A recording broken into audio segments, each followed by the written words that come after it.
এই অন্তর্চক্ষু একমাত্র কামেল ওলি আল্লাহগণের রয়েছে, আর তেনারা আমাদেরকে সেই অন্তর্চক্ষুটা খুলে দিবেন।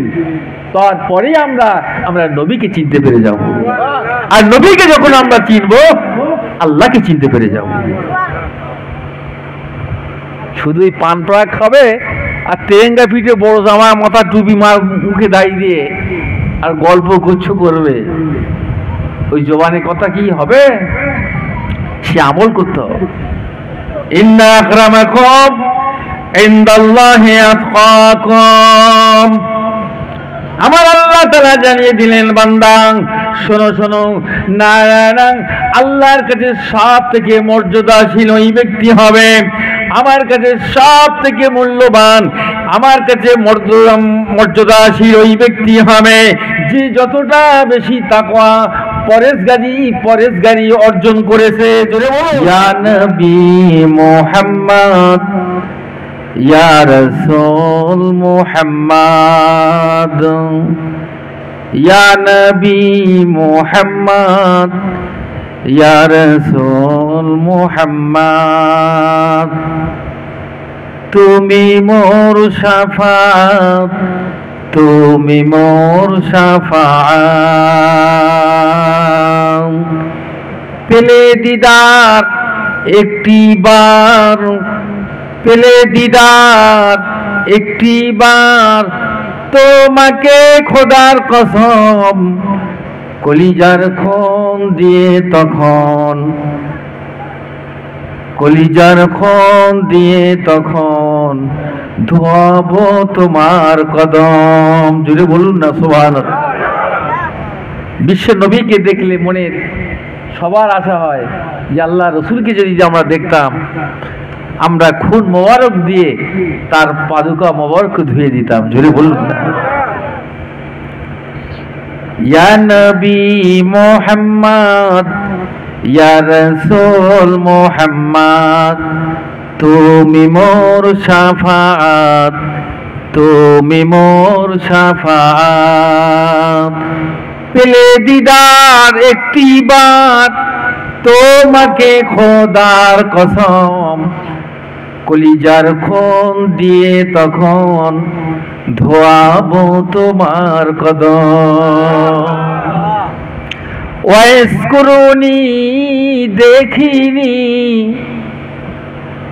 নবীর ইশকে ভাঙলো সকল দাঁত, তুমি মোর শাফাত, তুমি মোর শাফাত।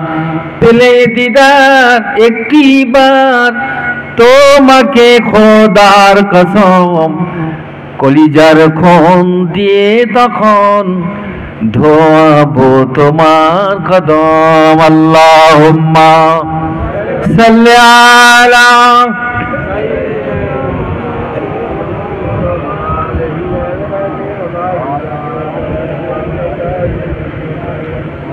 উপস্থিত হাজরানে মজলিস, মুআজ্জাজ মুহতারাম দিন দাউদ ইসলাম দরদি আমার ভাইরা,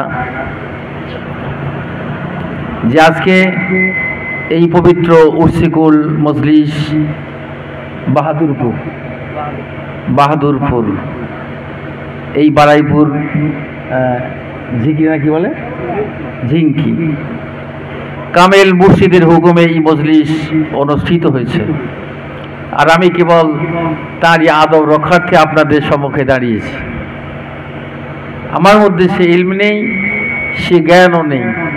আপনারা দিনদার পরেজগার আল্লাহওয়ালা নেককারদের সামনে ওয়াজ নসিহত করে শোনাবো, শুধু হুকুম হয়েছে তাই দাঁড়িয়েছি।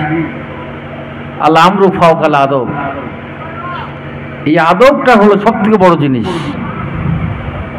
আপনি যত বড় পাণ্ডিত্য অর্জন করেন, যত ইলম আপনার থাকুক না কেন, জ্ঞান যত বিদ্যা আপনি অর্জন করেন না কেন, যদি আদব যদি না থাকে, বেআদব বেনসিব আর বাআদব বানসিব। যার আদব আছে তার সেই সৌভাগ্যবান, তার বলন্দ নসিব। আর যে বেআদব থাকবে না, তার নসিব ভালো হবেই না। সুতরাং আমরা এই দুনিয়ার বুকে পৃথিবীতে আমরা দেখেছি যে আমাদের মধ্যে যখন এলম যখন অর্জন করি, বিরাট পণ্ডিত হয়ে গেছি, তখন আর আমরা সামনে পিছনে আর দেখি না। আমরা শরিয়াতের শুধু মসলা দেখছি। কোরআন এবং হাদিস, ইজমা, কিয়াস এগুলো তো ফলো করতে হবে। আল্লাহ রাব্বুল আলামিন কোরআনে বলেছেন যে ইন্না রাহমাতুল্লাহি কারীবুম মিনাল মুহসিনিন, আল্লাহর রহমত নিকটবর্তী থাকে যারা মুহসিন ব্যক্তির কাছে। জোরে বলুন না। আল্লাহর ওয়ালা যারা, আল্লাহর আশেক বান্দা, তাদের প্রতি আল্লাহর রহমত থাকে। জোরে বলুন। এই আপনারা এখানে বসেছেন, এই ওলি আল্লাহর মজলিস রহমতুল্লাহ, এই যে আমরা যে বলি রহমত, যে দয়া, আল্লাহর করুণা সালেহীনের মাঝে এই আমরা বসে আছি এখানে মজলিসে, আমরা আল্লাহর রহমতের সঙ্গে পরিগণিত হয়ে গেছি। জোরে বলুন না। এক জামানা সোহবতে বা আউলিয়া বেহতর আজ সদ সালাত বেরিয়া।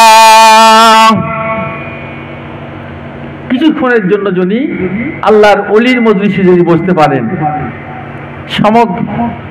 সাময়িকের জন্য, কিছুক্ষণের জন্য, 100 বছরের বেরিয়ার ইবাদতের সওয়াব আল্লাহ পাক তার নামে আমলে দান করে দেবেন। এই ওলি আল্লাহর মজলিস সেটা। আর ওলি তো মানতেই চায় না, মানে ওলি আবারটা কি, পীর মানে কি, কোরআনে খোঁজে, অনেকে কোরআনে খোঁজে, পীর খুঁজবে। আর কোরআন হলো আরবি ভাষা, পীর হলো একটা ফার্সি কথা, অলি হলো আরবি কথা, অলি আউলিয়া। তো তুমি আরবি খোঁজে দেখো, পীর তো ফার্সি কথা তুমি পাবে কোথায়? যেখানে আছো সেখানে খুঁজতে হবে তো। এই জন্য বলেছেন যদি রসুলকে পেতে হয়, আল্লাহকে যদি তোমরা পেতে চাও, আল্লাহকে যদি চিনতে চাও, তাহলে আগে রসুলকে চিনো। যদি বলুন। আর রসুলকে যদি চিনতে হয়, তাহলে আল্লাহর অলিকে চিনুন, অলিকে চিনুন, আল্লাহর অলিকে চিনুন। আল্লাহর অলিদের এত মর্যাদা সম্পন্ন, তারা মুজাদ্দিদ, তারা সংস্কারক রূপে এই পৃথিবীতে পাঠিয়েছে। আল উলামা ওয়ারাসাতুল আম্বিয়া। আল্লাহ নবী বলেন আলেম ওলামা হলো আমার উত্তরসূরি, আমার ওয়ারিস। এ দুনিয়ার মানুষেরা, এই জগতের দুনিয়ার আলেমে নয়, যে আলেমটা হলো আল্লাহর প্রেমে পরিমার্জিত, আল্লাহওয়ালা, আল্লাহর আশিক বান্দা, যাদের জীবনটাকে উৎসর্গ করে দিয়েছে ফি সাবিলিল্লাহ, আল্লাহর জন্য নিজের জীবনটাকে উৎসর্গ করে দিয়েছে। জোরে হবে না সুবহান? আর আমরা তো সব ধরে বসে আছি। আরে ওরা যে ওলি মানে না, আল্লাহ ওলি কথা বলেনি। ওয়ালা তাকুনু লিমান ইউকদালু ফি সাবিলিল্লাহি আমওয়াত বাল আহয়াউ ওয়ালাকিন লা তাশউরুন। এ দুনিয়ার জগতের মানুষেরা যারা নাকি ফি সাবিলিল্লাহ, আল্লাহ রাহে নিজের জান মাল কুরবান করে শহীদ হয়ে মারা গিয়েছে, তাদেরকে তোমরা মুর্দা বলে মনে করো না। মরে নাই, মরে নাই, মরে নাই। বাল আহয়াউ, বরং তারা জীবিত। ওয়ালাকিন লা তাশউরুন, কিন্তু তোমরা তা জানো না। জোরে হবে? আল্লাহর ওয়ালা যারা, আল্লাহর ওলি যারা, আল্লাহর আশিক বান্দা যারা, আমরা বলছি আল্লাহ নিজে বলছেন তারা মরে নাই, বাল আহয়াউ, বরং তারা জীবিত। ওয়ালাকিন লা তাশউরুন, কিন্তু তোমরা তা জানো না। তোমাদের সে চোখও নাই, সে চোখ তৈরি করো। অন্তর চোখ আছে আমাদের, এই অন্তর চক্ষু একমাত্র কামেল ওলি আল্লাহগণের রয়েছে, আর তেনারা আমাদেরকে সেই অন্তর চক্ষুটা খুলে দিবেন। তারপরেই আমরা নবীকে চিনতে পেরে যাব, আর নবীকে যখন আমরা চিনব আল্লাহকে চিনতে পেরে যাব।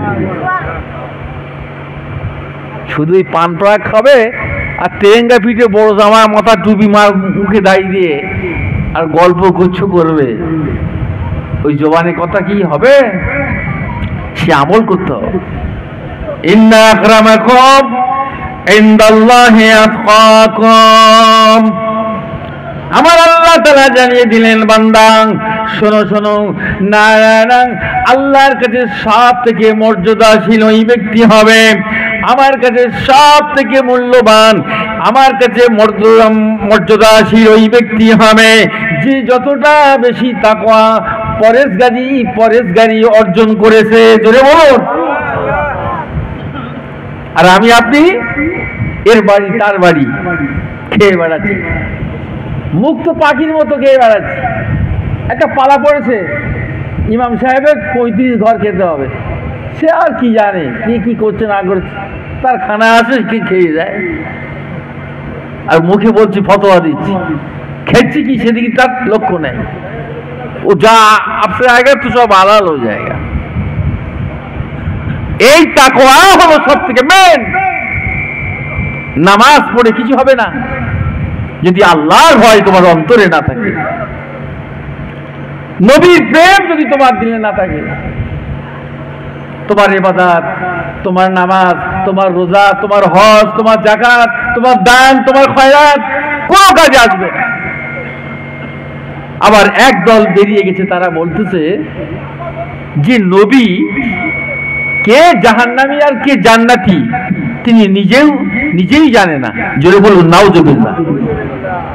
কত বড় কথা দেখুন, কত বড় বেয়াদব। রাসূল সম্পর্কে কথা বলে তারা, আর আল্লাহর ওলিদের বলবে তাদের আর বাধা কি? বুঝতে পারছেন না? এই মুখে যা আসবে বলে দেবে, আর সামনে যা আসবে মুড়ি মুরগির মতো একভাবে চিবিয়ে যাবে, গরুর মতো জাগর কেটে খাবে, কিন্তু বিচার করবে না কি খাচ্ছি, কার খাচ্ছি, হালাল না হারাম, বৈধ না অবৈধ, সুদ না ঘুষ, এসব আমাদের আর দেখার সময় নেই, শুধু খেয়ে যাবে।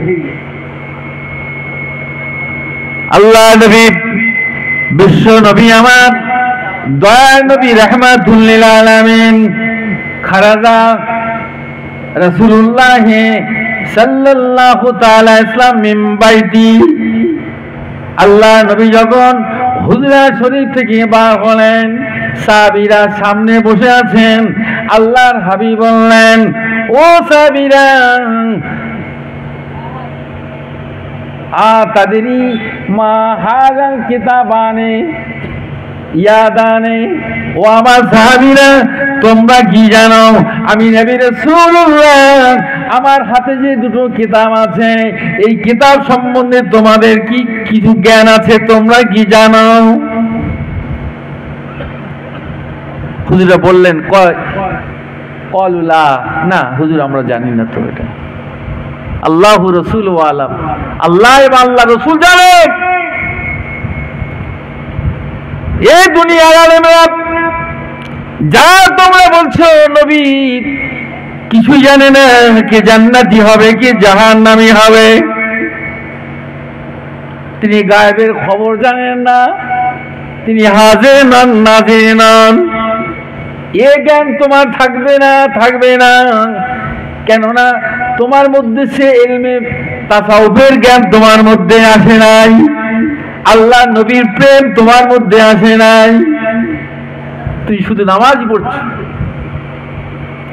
আল্লাহ রাসূল তখন বললেন, সাহাবীদেরকে লক্ষ্য করে বললেন, হাযা কিতাবুম মির রাব্বিল আলামিন, আমার হাতে যে কিতাবটা আছে এই কিতাবটা আল্লাহর তরফ থেকে আল্লাহ আমাকে পাঠিয়েছে।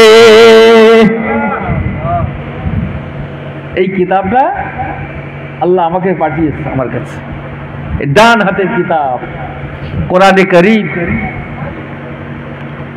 আল্লাহ নবী বলেছিলেন, আল্লাহর হাবিব বললেন, ও সাহাবীরা শোনো, এই কিতাবটার মধ্যে কি লেখা আছে তোমরা কি জানো? না না না না, ইয়া রাসূলুল্লাহ, হাবিবাল্লাহ, আমরা বলতে পারবো না। আল্লাহর হাবিব বলেন, ও সাহাবীরা শুনে নাও, জেনে রেখে দাও, আল্লাহর তরফ থেকে পাঠানো হয়েছে। আমার এই হাতে যে কিতাবটা আছে, এই কিতাবের মধ্যে লেখা রয়েছে, আমার আল্লাহ তাআলা আমাকে জানিয়ে দিয়েছেন, ঘোষণা করে দিয়েছেন, এই দুনিয়ায় যত মুমিন হবে, ইমানদার যারা হবে, আল্লাহ ওয়ালা যারা হবে, তার নাম, তার বাপের নাম, তার মায়ের নাম, তার দাদুর নাম, তার পরদাদার নাম, তার 14 গোষ্ঠীর নাম এই কিতাবের মধ্যে লিপিবদ্ধ করে আমার আল্লাহ তাআলা আমাকে শুনিয়ে দিয়েছে। আর এরা বলে জানে না, নবী নিজে খবর জানেনি। কত বড় ননসেন্স! তবে না এরকম কথা বল। আমার নবী, যে নবী না হলে গোটা পৃথিবীর সৃষ্টি হতো না, সেই নবীর সম্বন্ধে কেমন কথা বলে? তোর 14 গোষ্ঠীর নাম, তোর বায়োডাটা সব আল্লাহ পাক আমাকে জানিয়ে দিয়েছে। কে ইমানদার, কে মুমিন, কে আল্লাহওয়ালা, তার নাম কি, তার বাপের নাম কি, তার দাদু পরদাদার নাম কি, সব আল্লাহ আমাকে, ওয়াল্লামা মা লাম তাকুনু তাআলাম। আল্লাহ বলছেন যে নবী, তুমি যেটা জানতে না, আমি আল্লাহ পাক তোমাকে সেটা জানিয়ে দিয়েছি। জোরে হবে না?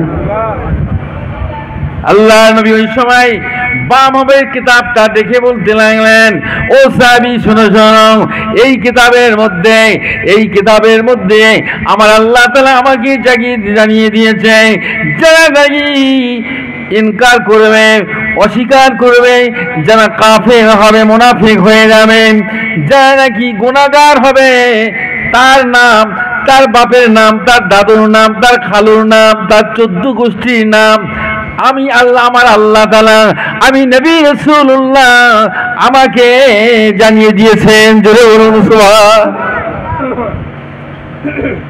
কত বড় পাওয়ার! ফুল যিনি সমস্ত নবীদের সরদার, নবীদের লিডার করে পাঠিয়েছেন, সেই নবীর বিরুদ্ধে আমরা কত কথা বলছি। আহা, আল্লাহ রসুল নাকি এসব কিছুই বুঝি না।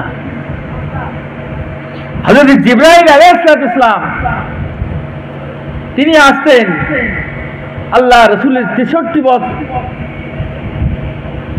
বছর জীবন, এই 63 বছর বয়সে 24,000 বার জিবরাইল ইসলাম এসেছেন। জোরে বলুন। তো জিবরাইল আলাইহিস সালাম যখন আসলেন, ওহী নিয়ে আসলো, আল্লাহ রসুলের কাছে যখন আসলেন, আল্লাহ রসুল তখন সালাম দিলেন, আল্লাহ রসুলকে সালাম দিলেন। হযরত ফাতেমা রাদিয়াল্লাহু তাআলা আনহা, কন্যা, আমার নবীর বেটি ছিলেন, তিনি সেবা করছেন, এমন সময়তে জিবরাইল ইসলাম এসে উপস্থিত হলেন। তো যখন এবং দরজা নক করলেন, তো করার সাথে সাথেই হযরত ফাতেমা রাদিয়াল্লাহু তাআলা আনহা বলছে, কে? বলছে, আমি জিবরাইল।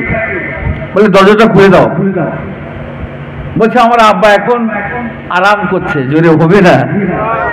আমার আব্বা এখন ঘুমাচ্ছেন। ফাতেমা বলছে, আমার আব্বা ঘুমাচ্ছেন। চাচাজি, আমার আব্বা ঘুমাচ্ছেন।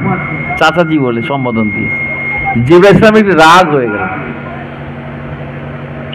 আমি আদম আসলাম থেকে ঈসা পর্যন্ত যত আমি নবীর কাছে এসেছি, কিন্তু আজ রাসূলুল্লাহর কন্যা ফাতেমা আমাকে চাচা বললো, মনটা যেন একটু খারাপ করে লাগে। আল্লাহর নবীর ঘুম ভেঙে গেছে। আল্লাহ রসুল সব জেনে গেছেন। ইয়ে আল্লাহ রসুল বলছে, ইয়া আখি জিবরাইল, আপনি কি দুঃখ পেয়েছেন, ব্যথা পেয়েছেন? বলছে, ইয়া রাসূলুল্লাহ, হাবিবাল্লাহ, আমি এসেছি তো আমি বুঝতে পেরেছি তুমি মনটা তোমার খারাপ, আমার বেটি ফাতেমা তোমার চাচাজি বলেছে বলে। তখন আল্লাহ রসুল বলছে যে জিবরাইল তোমার বয়স কত? আল্লাহ রসুল জিজ্ঞাসা করছে জিবরাইলকে তোমার বয়স কত? বলে ইয়া রাসূলুল্লাহ, হাবিবাল্লাহ, চৌঠা আসমানে একটা নক্ষত্র উদিত হয়, ওই চতুর্থ বছর এই চতুর্থ আসমানে যে একটা নক্ষত্র উদিত হয়, যে এমন করে 70,000 বছর বিরোধী, আবার একবার, আবার 70 বছর পরে আর একবার, এমন করে করে 72,000 বার ওই নক্ষত্রটা আমি দেখেছি। জোরে বলুন সুবহান। আল্লাহ নবী ওই সময় বললেন, ও জিবরাইল, আমার কন্যা ফাতেমা তোমার চাচা বলেছে বলে তুমি দুঃখ পেয়েছ, কিন্তু না না, যদি আমি সুমার করি, গুণী, আমি যদি এখন তোমাকে সম্বোধন করি, যোগ্যতার দিক দিয়ে আমার কন্যা তোমার ওস্তাদ হয়ে যাবে। জোরে বলুন সুবহান। এ আখি জিবরাইল, তুমি যে নক্ষত্রটা দেখেছো 72,000 বার দেখেছ, কিন্তু শোনো জিবরাইল, আল্লাহর কসম, ওই নক্ষত্র অন্য কেউ নয়, ওই নক্ষত্র হলো আমি নূরে মুহাম্মাদি ছিলাম। পৃথিবীর সৃষ্টির আগে, জিবরাইলের সৃষ্টির আগে, গোটা কায়নাতের সৃষ্টির আগে আমার রাসূলকে আল্লাহ পয়দা করেছেন। জোরে বলুন না। সেই নবী আমরা পেয়েছি, কত ভাগ্য আমাদের। কত রসুল, কত নবীরা বলেছে যে আল্লাহ আমাদের ঘরে নবী না করে যদি উম্মত করে পাঠাতেন, নবীর আখির নবীর উম্মত করে পাঠাতেন, আমরা কতটা সৌভাগ্যবান হয়ে যেতাম। জোরে বলুন। কিন্তু আজ সেই নবীর উম্মত আমরা হতে পেরেছি, কত সৌভাগ্য আমাদের, কত ভালো। সেই নবীর ইত্তেবা করো, অনুসরণ করো। কুলিন কুনতুম তুহিব্বুনাল্লাহ ফাত্তাবিউনি ইউহিব্বুকুমুল্লাহ ওয়া ইয়াগফির লাকুম যুনুবাকুম আল্লাহু গফুরুর রহিম। আমার হাবিব আপনি বলুন, ইন কুনতুম তুহিব্বুনাল্লাহ, যদি তোমরা আল্লাহকে ভালোবাসতে যাও, আল্লাহর মহব্বত পেতে যাও, ফাত্তাবিউনি, অতঃপর তোমরা আমার অনুসরণ করো, ইত্তেবা করো, ইউহিব্বুকুমুল্লাহ, তাহলে আল্লাহ তোমাদেরকে ভালোবেসে যাবে। আল্লাহ ভালোবেসে যাবে। বুঝতে পারলেন? আমরা বুঝি না, সেই নবীকে চিনতে পেরেছে আশরাফুল মখলুকাত। আমরা এই আশরাফুল মখলুকাত আমরা বলি বটে, কিন্তু হিংস্র জন্তু জানোয়ার তারা চিনেছে নবীকে, আর আমরা নবীকে চিনতে পারি। আফসোস হলো, আফসোস হলো, আফসোস। আবু জেহেল চাচা হয়েও তার একটা পাথর ছুটে আল্লাহ রসুলের ঠিক এই কপাল মোবারকে ঠাস করে পড়ে গেছে, গল গল করে রক্ত বার হচ্ছে। হুজুর আমার হাতটা এরকম চেপে ধরে রেখে দিয়েছে, চেপে ধরে, রক্ত যাতে বার না হয়, কিন্তু দাড়ি মোবারক দিয়ে রক্ত বার হচ্ছে, খুন মোবারক বার হচ্ছে। আল্লাহ নবী ওই সময় বলেছিলেন, এ কে আমাকে পাথর ছুড়লি রে?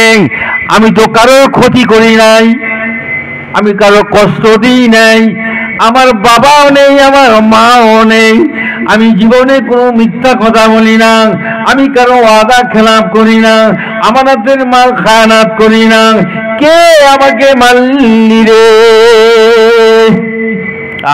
কাঁদছে হুজুর।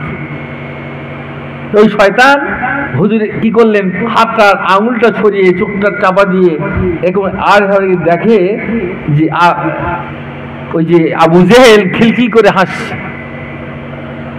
আবু জেহেল মারল, আল্লাহ রসুল কাঁদতে কাঁদতে তিনি চলে যাচ্ছে, বনের ধার দিয়ে চলে যাচ্ছে, গিয়ে একটা গাছের গোড়ায় গিয়ে আর কাঁদতে লেগেছে, অজর নয়নে কাঁদছে। এমন সময় এই কান্না আওয়াজ পেয়ে বনের হরিণগুলো ছুটে আসলো, শত শত হরিণ ছুটে আসলো, শত শত বাঘ হিংস্র জন্তুরা আল্লাহ নবীকে বেষ্টন করে তারা এমন করে চোখের পানি ফেলছে আমার নবীর মহাব্বতে ভালোবাসায় জুড়ে হবে না সুবহান। এ মুসলমানের দলেরা, আজ আমরা নবী চিনলাম না, ওই মুসলমানের দলেরা আমরা আল্লাহর ওলিকে আমরা চিনতে পারলাম না। আল্লাহর ওলি না চিনলে পরে নবীকে চেনা সম্ভব হবে না, আল্লাহর নবীকে না চিনলে আল্লাহকে চেনা যাবে না। বনের হরিণগুলো চোখে পানি ফেলতেছে, আর হিংস্র জন্তু জানোয়ার গুলো হুজুরকে বেষ্টন করে ঘিরে আছে। ছোট ছোট পাখিগুলো তারাও সহ্য করতে পারে না, গাছের উপর তাকিয়ে তাকিয়ে সমস্ত ছোট ছোট পাখিগুলো আমার রাসূলের কান্নায় তারা চোখের পানি ফেলে। আল্লাহ নবী ওই সময় আল্লাহর কাছে বলে, আল্লাহ ও আমার মালিক, ও আমার আল্লাহ, তোমার বন্ধু আজ যদি ক্ষত বিখ্যাত রক্ত ঝরছে, আর আবু জেহেল এমন করে পাথর মেরে আমাকে রক্ত ঝরিয়ে দিয়েছে, আজ বনের পশু তাদের মায়া, এত মহব্বত, এত ভালোবাসা, আমার অবস্থা দেখে তারা চোখের পানি ছেড়ে দিয়েছে। ওগো আমার আল্লাহ, তোমার কি একটু মায়া হয় না? আমি আপনার হাবিব, আল্লাহ আপনার কি একটু মায়া আমার প্রতি হয় না? আল্লাহ রহমতের জোশ মারে, জিবরাইল যাও, চলে যাও, আমার হাবিব গিয়ে বলো, আমার হাবিব যদি যেটা বলবে আমি আল্লাহ সেটাই মেনে নেব, একটু জোরে হবে না সুবহান। যা জিবরাইল চলে যাও, যদি চায় ওকে ধ্বংস করে দিকে আবু জেহেলের গোশত শেষ করে দেওয়া হোক। যা আমার হাবিব কি বলে দেখো। আমার আপনার নবী তো জাহানের বাদশা হুজুর পাক সাল্লাল্লাহু আলাইহি ওয়াসাল্লাম, ওয়া মা আরসালনাকা ইল্লা রাহমাতাল লিল আলামিন। জিবরাইল এসে হাজির হয়ে গেল, ইয়া রাসূলুল্লাহ, আল্লাহ বলেছে আপনি যেটা বলবেন আল্লাহ সেটা মেনে নেবেন, ধ্বংস যদি আপনার ইচ্ছা থাকে আল্লাহ বলেছে ওদেরকে ধূলিসাৎ করে দেব, শেষ করে দেব। আল্লাহ নবী বলেন, ইয়া আখি জিবরাইল, না না না না, ওরা ধ্বংস হবে না। আমি নবী রাসূলুল্লাহ, তাদের জন্য আমি দোয়া চাই, তার জেনারেশন একদিন না একদিন, তার কোনো না কোনো দিন কালেমা পড়ে ইমানদার হয়ে মুসলমান হয়ে যাবে, জুড়ে বলুন সুবহান। তবে একই জিবরাইল, আমার যে রক্ত জড়িয়েছি, খুন জড়িয়েছি, আল্লাহর কাছে গিয়ে বলেন আমার গুনাহগার উম্মতরা গুনাহগার হয়ে যাবে, এই গুণের ওসিলায়, এই খুনের পরিবর্তে আমার উম্মতি গুনাহগারদের যেন আল্লাহ হাসরের ময়দানে যেন ক্ষমা করে তাদেরকে যেন আল্লাহর দ্বার জান্নাতে প্রবেশ করায়। রক্ত ঝরছে, খুন ঝরছে, তবু তার শত্রুতা নেই, দুশ্মনী নেই। কি নবী পাঠালেন পৃথিবীতে, সেই নবীর উম্মত আজ আমরা। গাছে চিনিল নবীজিকে, মাছে চিনিল নবীজি,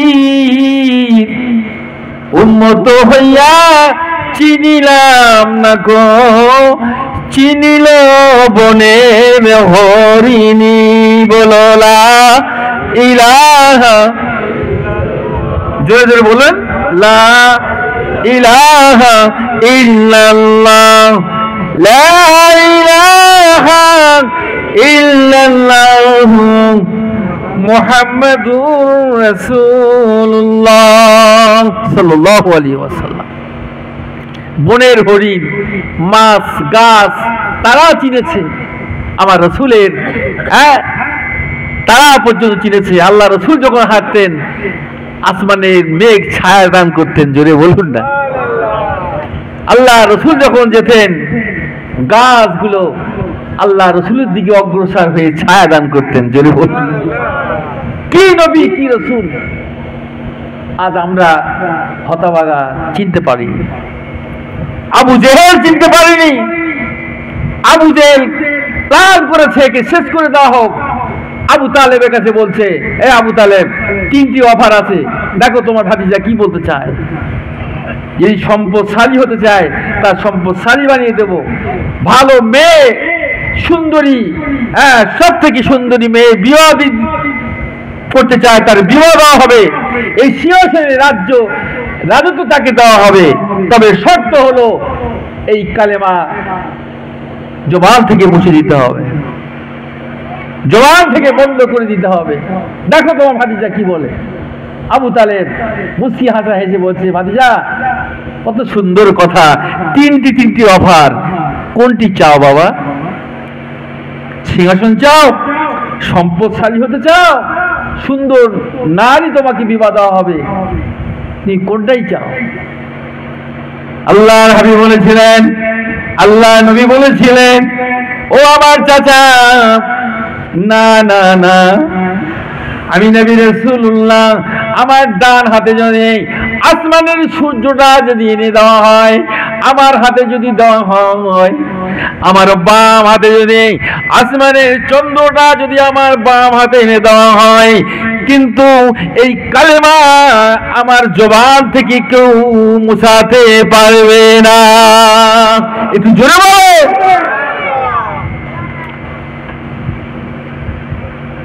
আবু তালেব বড় চিন্তায় পড়ে গেল। তার উপরে প্রেসার ফিট করছে, তোমার ভাতিজা এই সমস্ত কথা বন্ধ করে দিতে হবে, নইলে খারাপ হয়ে যাবে। আবু তালেব বলেন, ও ভাতিজা রে, আমার কথা তুললি না রে বাবা, আমার তো অনেক রকমের চাপ আসছে, কি করব, তোকে তো আমি রাখতে পারছি না রে বাবা, কি করা যায়, কি করা যায়? তখন তিনি কি করলেন, বলে ভাতিজা তুই আমার ঘর থেকে বেরিয়ে যান। আল্লাহর হাবিব বলেছিলেন, আল্লাহর নবী বলেছিলেন, চাচাজি আমার বাপ নেই, মা নেই, আমার ঘর ছেড়ে চলে যেতে হবে, তাও স্বীকার, কিন্তু কলেমা আমার জবান থেকে বন্ধ করতে পারি না, ধরে বলুন না সুবহান। কিন্তু আবু তালেব আল্লাহ রসুলকে ভালোবেসেছে, মহব্বত করেছে, প্যার করেছে। আলীকে আবু তালেব তার নিজের ছেলেকে অন্য বিছানায় শোয়াতেন, আর আল্লাহর নবীকে হযরত আবু তালেব জড়িয়ে শুয়ে থাকতেন, জেনে বলুন না কি মহব্বত। কিন্তু এ মহব্বত তো হবে না বাপ, ইমানি মহব্বত চাই। ইমানি মহব্বত না হলে কিছুই হবে না। এই ইমানি মহব্বত, ইলমে তাসাউফ, ইলমে লাদুন্নি এর জ্ঞান অর্জন করতে গেলে কোনো ইউনিভার্সিটি, কোনো পাঠশালা, শিক্ষা প্রতিষ্ঠানে পাওয়া যাবে না, একমাত্র কামেল ওলি আল্লাহর দরবারে আছে। এই জন্য ওলি আল্লাহর দরবারে যেতে হয়, তোমার চোখ খুলে যাবে। তখন তুমি যা প্রশ্ন করবে সব জবাব তুমি পেয়ে যাবে। এই আল্লাহর ওলির দরবার ছাড়া এই অন্তর চক্ষু খোলার কোন স্থান দুনিয়ায় নাই, পৃথিবীতে কোন জায়গায় পাবে না, একমাত্র কামেল ওলি আল্লাহর দরবার ছাড়া। জোরে বলুন না সুবহানাল্লাহ। তো দেখুন, তারা রসুলকে চিনেছে, আল্লাহর ওলিকেও চিনেছে।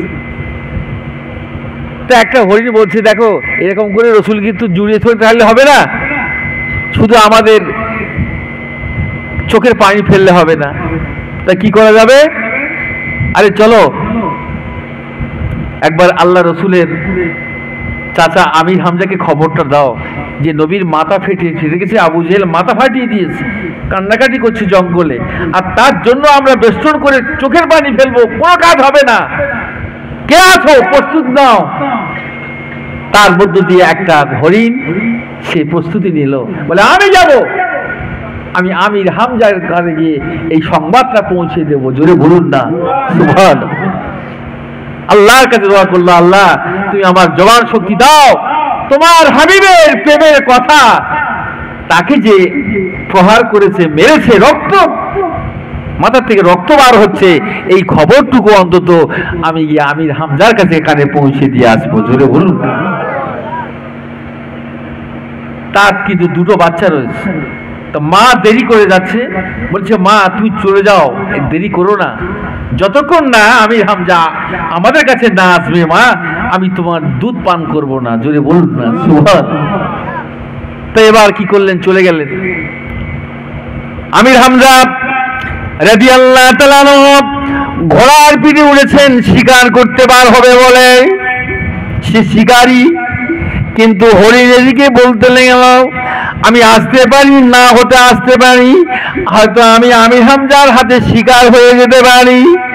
বাচ্চা দুটো বলে বাপ তুমি আমির হামজার হাতে যদি শিকার হয়ে যাও তাও যাও, কিন্তু না না না, যতক্ষণ পর্যন্ত আল্লাহ নবী চাচা আমির হামজাকে আমার নবী রাসূলুল্লাহর কাছে হাজির না করবে, আমরা কে দুধ পান করব না। চলে গেলেন। এবার সে ঘোড়ার পিঠে আর তীর নিয়ে বার হয়েছে, আর সেই হরিণটা আবু আমির হামজার ঘরের সামনে দাঁড়িয়ে রয়েছে। এবার উঠে ওই ঘোড়ার পিঠে থেকে এরকম করে আপনার কিনা টার্গেট নিয়েছে, তীর ধনু কেমন করে তীর মারবে বলে অ্যাটেম্প নিয়েছে। ওই সময় হরিণটা বলতে লেগেছে ও আমির হামজা তবে শোনো, তুমি আমাকে পরে মারবে, তুমি আমার শিকার করবে, তবে একটা কথা আমি জানাতে এসেছি আমির হামজা, তোমার ভাতিজা দ্বীনের নবী রাহমাতুল লিল আলামিনের তার কপাল মোবারকটা ফেটে রক্ত ঝরে ঝরে যাচ্ছে, গাছের গোড়ায় জঙ্গলে বসে বসে কাঁদে, এই সংবাদটা ও আমির হামজা তোমার কাছে আমি দিতে আসলাম। আমির হামজা তীর মারবে কি, তীর হাত থেকে পড়ে গেল। যে হরিণ ইয়ে মানুষের মতো কথা বলে, আমি শিকার করি, শিকার তীরে পাই না, আর আমার ঘরের সামনে হরিণ এসে মানুষের মতো কথা বলে, তীর পড়ে গেল, ও ঘোড়ার পিঠ থেকে নেমে গেল। তো বলছে কোথায় আমার ভাই ভাতিজা, কে মেরেছে? বলে আবু জেহেল। এ হরিণ তবে যা তোর গন্তব্যস্থলে চলে যান। ওই সময় ঘোড়ার পিঠে উঠে লাঙ্গা তলোয়ার খানা নিয়েছে, আর ওই আবু জেহেল ঘরের দরজা গিয়ে এমন করে ধাক্কা মারে, এ আবু জেহেল ও দেখি ও ঘর দরজা খোল। কে? আমি আমির হামজা। কেন? আরে কেন আগে বার হ, বুঝিয়ে দিচ্ছি তোর ব্যাপার। আমার ভাতিজাকে তুই নাই মেরেছিস, কপাল ফেটে রক্ত ঝরে দিয়েছে, হরিণ আজ বনের হরিণ, সে আমার কাছে খবরটা পৌঁছে দিয়ে গেছে। এই জামাই তুই আল্লাহ রসুলকে চিনলি না, তোর ভাতিজাকে চিনলি না, তুই কপাল ফাটে রক্ত ঝরিয়ে দিস, কোথায় আছে বল? তলারে উল্টো বাঁট দিয়ে মাথায় এমন যদি সজোরে মারলো, অজ্ঞান হয়ে জমিনে পড়ে গেল। এবার যদি আমার ভাতিজার উপরে যদি আক্রমণ করিস তা তোর জীবন শেষ করে দেবো এই তলোয়ারের আঘাতে। তিনি দৌড়াতে শুরু করলেন, গিয়ে দেখেন আল্লাহ রসুল গাছে চড়ায় বসে আছে, কাঁদছে। আমির হামজা দেখায় আল্লাহ রসুল দৌড়েছে, আমির হামজা চাচাজিকে জড়িয়ে ধরে বলতে লাগলো আব্বা, আব্বা নেই, আমার মা নেই, চাচা আবু জেহেল আমার চাচা আমাকে মেরেছে, রক্ত ফাটিয়ে দিয়েছে, দেখুন কপাল ফাটিয়ে দিয়ে রক্ত ঝরছে। ওই সময় আমি হামজা বলে বাবা ভাতিজা রে, আর চিন্তা করতে হবে না, আমি যতদিন পর্যন্ত হায়াতে থাকবো তোকে কেউ আঁচড় দিতে পারবে না বাবা, চল ঘরে চল বাবা, তোর চাচিমা তোর অপেক্ষায়। এই না বলে ঘোড়ার পিঠে উঠলো আমির হামজা, কিন্তু আমির হামজা ঘোড়া ওঠার জন্য একটা বালা থাকে, শিকল থাকে পায়ে, ছিড়ির মতো করে কিন্তু ঘোড়ার স্বভাব হলো দাঁড়িয়ে খাবে, দাঁড়িয়ে পেশাব, দাঁড়িয়ে ঘুমানো। আল্লাহ রসুলকে নিয়ে যাবে, সাথে সাথে জমিনে বসে গেলেন, জোরে বলুন। এবার তিনি ঘোড়া পিঠে উঠলেন, আমির হামজা সামনে, পিছনে আল্লাহ রসুলকে উঠিয়ে দিলেন। এই ঘোড়া ওঠ, চল। সে আর উঠবে কেন, জমিন ছাড়ে না, চোখ দিয়ে পানি টস টস করে গড়িয়ে যায়। তুই আমার ঘোড়া উঠছি না কেন, ওঠ। চাবুক মারছে, তার পাতলা ফাটিয়ে দেওয়া হয়েছে, রক্ত গলগল করে বার হতে লেগেছে। আল্লাহ নবী ওই সময় বলেন, চাচা যান, ও চাচা যান, এই চতুষ্পদ জন্তু জানোয়ার এরা তো কিছুই বোঝে না বাবাং, একটু মেরো না, মেরো না, চামড়া ফাটিয়ে দিয়ে রক্ত ধরছে মামাং।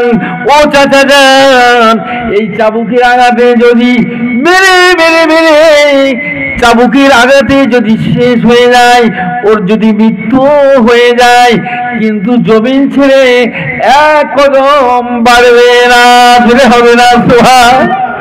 আমি হামজা বলে, কেন? ও আমার ঘোড়া, কেন আমার কথা নেবে না?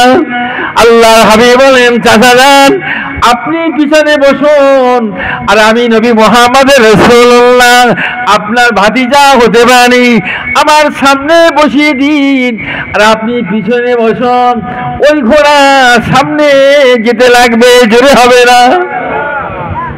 যেই বসিয়ে দিয়েছে, চলতে লাগলো। আমি হামজার বাড়িতে পৌঁছে গেলেন, চাচিমা সেবা করতে লাগলো, খাওয়া দাওয়া দিল, সব কিছু করলেন। এবার দেখছেন সেই ঘোড়ার ক্ষত বিক্ষত দাগ, রক্ত ঝরে গেছে, কেটে গিয়ে রক্ত গল গল করে পড়ছে। আল্লাহর কাছে দোয়া করলো, আল্লাহ তোমার হাবিবে এস মহব্বতে আজ এই ঘোড়ার যে এই অবস্থা, রক্ত ঝরছে, আল্লাহ তুমি আমার এই ঘোড়াকে তুমি সুস্থ করে দাও। আল্লাহর হুকুম হয়ে গেল, জিবরাইল যাও আমার হাবিবকে থোক মুবারক বুলিয়ে ওই ক্ষত স্থানে লাগিয়ে দাও। এই ক্ষত স্থানে লাগিয়ে দিতে দেরি তো সাথে সাথে ভালো হয়ে যেতে দেরি হয় না, এক মুহূর্তের মধ্যে সুস্থ হয়ে গেল, জোরে বলুন না। তাই আফসোস হলো এইটাই, আমরা নবী চিনতে পারিনি। কেন? যে আমরা আল্লাহর ওলিকে চিনতে পারিনি বলে। আল্লাহর ওলিকে চিনুন, আল্লাহর ওলিকে জানুন, নবীকে চিনতে পারবে, আর নবীকে যখন চিনতে পারবে তুমি আল্লাহকে চিনতে পেরে যাবে সহজে। এই জন্য মুর্শিদ আমাদেরকে দিয়েছেন 4টি সবক, বিনা কাজে 5 ওয়াক্ত নামাজ, এই ওজিফা, কোরআনী ওজিফা, এবং হালাল রুজি, আর তাকওয়া, পরেজগারি। এই 4টি আমল যদি আমরা করতে পারি ইনশাআল্লাহ তাআলা, এটি সমস্ত কিছু রয়েছে। এই হালাল দেশ যদি না থাকে কি হবে? নামাজ পড়ছি কিন্তু কাজা হয়ে যাচ্ছে, ওটা আমাদের কোনো দাম নেই। 2,88,00,000 বছর জাহান্নাম, তা নামাজ পড়ে আপনার কি হবে বলুন? রোজা যদি রাখছি, রোজা 2-3টে কাজা হয়ে যাচ্ছে, কি হবে? আপনি কাফারা তো দিতে পারবেন, 7 দিন 2 মাস রোজা রাখতে পারবেন, আপনার জীবনে পারবেন না। কিন্তু আল্লাহর আশিকিনরা, আল্লাহর মাহবুব বান্দারা, তারা তাকওয়া করে, পরেজগারি করে, তারা বেশি বেশি আল্লাহর ইবাদত করে আল্লাহর নৈকট্য আশিকে বান্দা পরিণত হয়েছে, জোরে বলুন। সুফি মুফতি আজম গাছি রহমাতুল্লাহ আলাইহি জমিদারের বাচ্চা ছিলেন, হাতি পিড়ি চেপে মাসা আলিয়া করেছেন, গোলতলা ওই আলিয়া মাদ্রাসা, টাইটেল পাস করলেন, মুফতি পাস করলেন, হাতির পিঠি চেপে। কত বড় জমিদারের ছেলে, চিন্তা করতে পারেন? রকিবউদ্দিন ফারুকী রহমাতুল্লাহ আলাইহি, আমার এই মামা সাহেব, তিনি এর ইতিহাস কত সুন্দর করে বলেন, বুঝতে পারলেন? বুঝতে পারছেন? তিনি 14টি বছর শহীদ জঙ্গলে কাটালেন, 8টা মুর্শিদের ফয়েজ বরকত হাসিল করে এই ওজিফাটা এনেছেন, জোরে হবে না। আর সেই ওজিফাটা সারা দুনিয়ার মানুষের কাছে ছড়িয়ে দিচ্ছে। এক তুমি পড়বে, আরেকবার তোমার বিবি বাল বাচ্চা, তোমার প্রতিবেশী, তুমি পড়ো। আর পুশিদা হুজুর কেবলা রহমতুল্লাহ কিরায় বলতেন, যাই বাবা, এই যদি মানুষের কিছু বলতে হয় তো এই ওজিফার কথা বলো, মানুষের কাছে যদি কিছু দিতে হয় এই ওজিফা কি হাতে দাও, এর থেকে কিছু শোনাবার থাকতে হয় তো এই ওজিফার কথা মানুষকে শুনিয়ে দাও। আমার ভাইয়েরা, যাই হোক, এই 5 ওয়াক্ত নামাজ বিনা কাজায়, এই ওজিফা, হালাল রুজি এবং তাকওয়া পরেজগারি করার আল্লাহ আমাদের সকল ঘরে যেন তৌফিক দেন। সকলে জোরে বলে আমিন।